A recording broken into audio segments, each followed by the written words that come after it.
Hey guys, it's Sasha. Bitcoin has started another nosedive and has lost 5% over the last 24 hours, continuing a bad week that has already seen 18% wiped off its value so far. But much more importantly, the Bitcoin price trend has just crossed the death cross, which is really bad news. In this video, I will tell you what this death cross is and why it's very important. I'll then tell you what investors are doing about it and share some recent news that is pushing the price of Bitcoin down. Then I'm going to show you some data to indicate how low the price of Bitcoin can actually go and when it might begin going back up, so stay tuned for that. Now, the death cross is a trading pattern where the average price of Bitcoin over a period of 200 days moves above the average price over 50 days. If you look on the chart, the blue line is the 200-day line, and it's still rising at the moment because although Bitcoin has dropped in value recently, it is still trading higher than it was 200 days ago at the beginning of December. And because this is a running average, it means that every day the average adds one more day at about $32,000, which is the current price, and takes off one day from the past at about $18,700, which was the price 200 days ago. Now, the death cross is a marker that tends to precede a major collapse in value and a major reduction in confidence, often showing that there is a long bear market that we're about to enter. From individual stocks to the stock market as a whole, it is generally a really pretty decent indicator, even if it is retrospective in some ways. And even if you look at Bitcoin, the last time we had a major sharp crossover like the one we're seeing right now was in March 2018, after which the Bitcoin price stagnated for 2 years. And the time before that, in April 2014, just after another big run up in price and again followed by a 2-year bear market. So the omens here are not looking good at all, but not everyone seems to be concerned. Cathie Wood, notably, who runs her ARK investing funds, has been buying into crypto rather than selling over the last few days. ARK have bought more Coinbase shares, which are very dependent on the price of Bitcoin. And the ARK Next Generation Internet ETF, with a ticker of ARKW, has bought more Grayscale Bitcoin Trust rather than sold. This is an investment trust that allows people to invest in Bitcoin indirectly via third party, enabling investment funds like ARK to do so. Now, as GBTC is basically just the holding of Bitcoin, it now means that that particular fund holds almost 4% of its entire holding in Bitcoin. We haven't yet heard what Tesla is doing with their Bitcoin after selling off a portion of it at pretty much the all-time high, because the Q2 results are only going to be announced in a few weeks, so we're going to have to wait for that. China hasn't held Bitcoin's price trajectory at all.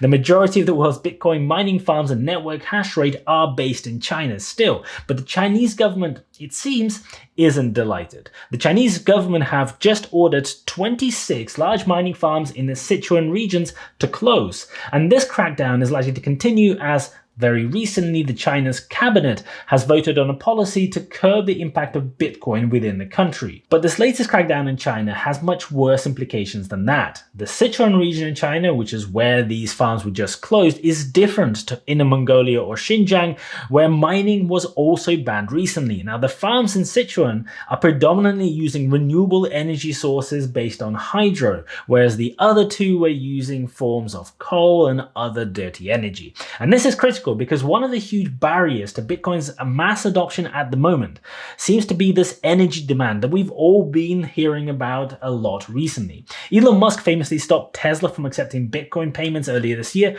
because, according to him, of Bitcoin's impact on the environment. His tweets at the time were the big initial push that sent Bitcoin crash on its way. And this news isn't going to help, as other lower energy price regions where Bitcoin farms could potentially move to are likely to use much more polluting forms of energy instead.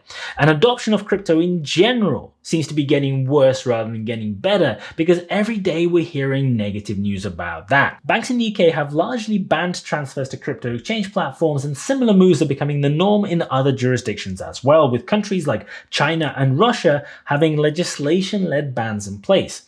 Apple has begun enforcing their rules on their App Store, and as a result, one of the most popular wallets for alternative cryptos, Trust Wallet, has had to remove the dApp browser, which was the way that most people bought tokens on the Ethereum and and Binance Smart Chains, so access to all of those has reduced too. Now, these sorts of news snippets are nothing new. There's been similar stuff happening for years, and the likelihood is that in time, the crypto community, developers, and society in general will figure out better ways of using energy, better algorithms, better methods, better processes that aren't as power hungry, better ways of engaging with local legislators and banks.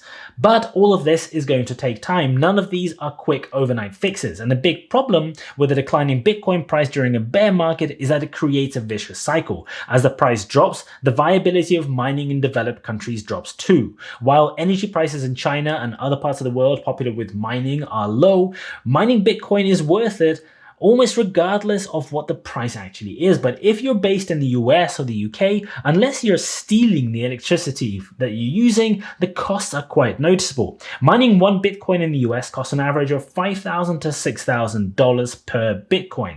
And this is using the much more efficient, high-performing ASIC hardware than what many casual miners will be using. So when the Bitcoin price was $60,000 at the peak back in April, the electricity would have only cost you 10% of that price. And now it is almost at 20%. And if the price of Bitcoin was to fall to, say, $15,000, the electricity costs in countries like the United States would approach 50%. And suddenly mining may actually become unprofitable once you account for all the other costs as well. But how low can the price of Bitcoin go if we do go into a long bear market? Can it really go down to the $15,000 mark that I just quoted? Well, Bitcoin doesn't behave like the stock market, and it rises and falls in much more extreme ways. The last time the price spiked in early 2018, the price went up to just under $19,000. And the lowest point after that was about $3,200, roughly, or about 83% drop from the peak.